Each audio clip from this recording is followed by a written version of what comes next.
flying through space with the velocity of light, and the watchers gasped involuntarily and drew themselves together, as with that unthinkable speed they flashed down toward the surface of Callisto. So realistic was the impression that they themselves were hurtling through the void that they could scarcely reason themselves into believing their positive knowledge that the impending collision was not an actual happening. Reducing the velocity of the projection abruptly as it approached the satellite, Brandon flashed it down into a crater indicated by Kazov, and along a tunnel to the city of Zabark, where the Calistonian captain held a long conversation with the Council of the Nation. Frowning in thought, he turned to Newton and spoke seriously and slowly.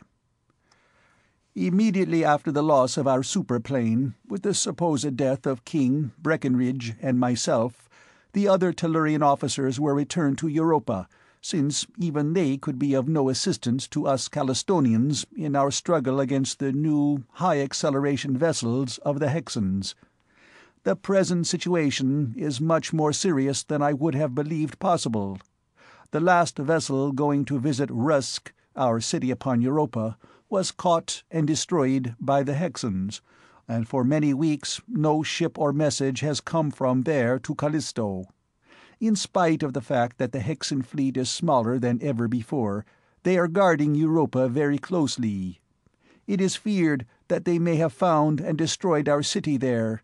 An expedition is even now about to set out in a desperate attempt to learn the fate of our fellows." "Suppose the rays of the lifeboats were detected in landing?" asked Brandon. "That might have given them a clue." "Possibly, but it is equally possible that our own men became careless in the operation of one of our own vessels.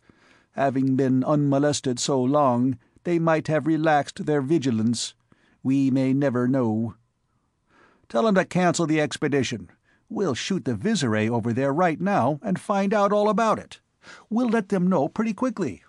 Also, you might tell them that you've got complete plans and specifications for all the weapons that the Hexans have, and a couple besides, and that the quicker they shoot a ship out here after you, the sooner they can get to building some stuff to blow those Hexans clear out of space." It was the work of only a few moments to drive the Visiray projection to Europa, where Kazov, to the great relief of all, found that the Hexans had not yet discovered either Rusk or the terrestrial workings. All Europan humanity, fully aware of the Hexan investment, was exerting every possible precaution against discovery by the enemy. This information was duly flashed to the Council of Callisto, and the projection was then hurled across the intervening reaches of space, and into the cavern in which was being built the enormous rocket ship in which the terrestrial refugees were to attempt the long voyage back to their own distant planet. It took some little time to convince Dr. Penfield that there had been projected into the empty air of his little sanctum an absolutely invisible and impalpable structure of pure force, capable of receiving and transmitting voice and vision. Once convinced of the reality of the phenomenon, however, the speaker beside Brandon's communicator screen fairly rattled under the fervor of his greeting, so great was his pleasure at the arrival of the expedition of relief, and in knowing that King and Breckinridge, whom they had, of course, given up for dead, were aboard the interplanetary vessel. Penfield reported that the work upon the great rocket ship was progressing satisfactorily, although slowly, since it was so much larger than any vessel theretofore constructed by the Calistonians. Newton, in turn, informed the autocrat of the stranded terrestrials as to the status quo of the rescuing party. "Of course, because of the Hexan blockade, you cannot take us off until they have been wiped out, which will be several months at best," the surgeon said, slowly, and a shadow came over his face as he spoke. "Well, that can't be cured." "Trouble with the personnel?" King broke in sharply. "Personnel, yes, but not trouble in the sense you mean. We have had none of that. It is only that there are 4 more of us now than there were." "Huh? How come?" demanded Brandon, in astonishment. 4 babies have been born to us here so far, and several more are coming. They are the ones I'm worried about. Most normal adults can stand it here without any serious effects, but this thin atmosphere and weak gravity are certain to result in abnormal development of children. However, there may be another way out of it. Are you using normal acceleration, or have you Martians aboard?" "Both," replied Brandon. "We are carrying 2 inhabitants of Mars, but Alcantro and Fidanzo are not ordinary Martians. They have been in constant training ever since we left Tellus, and now they can stand as high an acceleration as a weak Tellurian. We're riding at normal." "Good. As you already know, there has been no communication of late between here and Callisto. It had already been decided, however, that one more voyage must be risked in order to bring back material which is most urgently needed. Since the vessel will leave here light, and is large enough to carry about 30 passengers on a short trip with some crowding, the Council will probably approve of having it carry some of our passengers out to the Sirius, especially now, since a vessel must visit you anyway to get Captain Kazov and the specifications of the new armament. All these things can be done with one vessel in one trip." "That sounds fine," boomed King. "It will give me a chance to get back there where I belong, too. Whom are you sending out?" "The 7 couples who either have babies already, or who will have them in the next few months, and some of our young who aren't standing the gaff any too well. You won't be in the red very deeply on the deal either.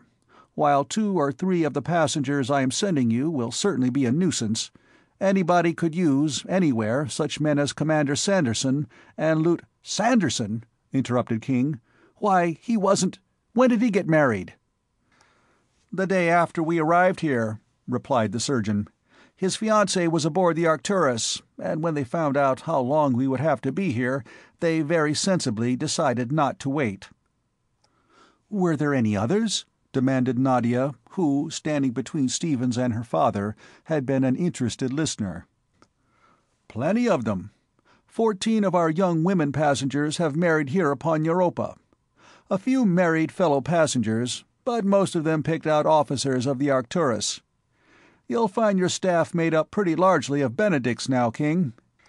We've been here a year, you know, and time will tell. Young Commander Sanderson's a fine baby. He'll be a credit to the IPC someday, if we can get him aboard the Sirius, where he can get a good start.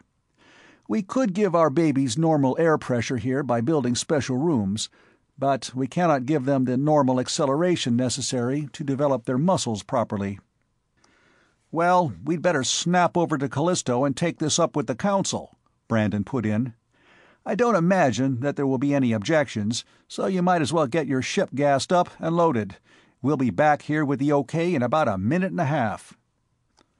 With Brandon at the controls and with Kazov at the communicator plate, the projection flashed toward distant Callisto, and the group melted away, each man going about his interrupted task. "Daddy, take us somewhere. I want to talk to you." Nadia spoke to her father, and the director led her and Stevens to his own room. "Alex, daughter, out with it!"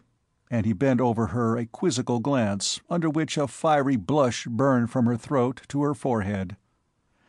"Dad, I've been thinking a lot since you rescued us, and what we've just heard has given me the nerve to say it.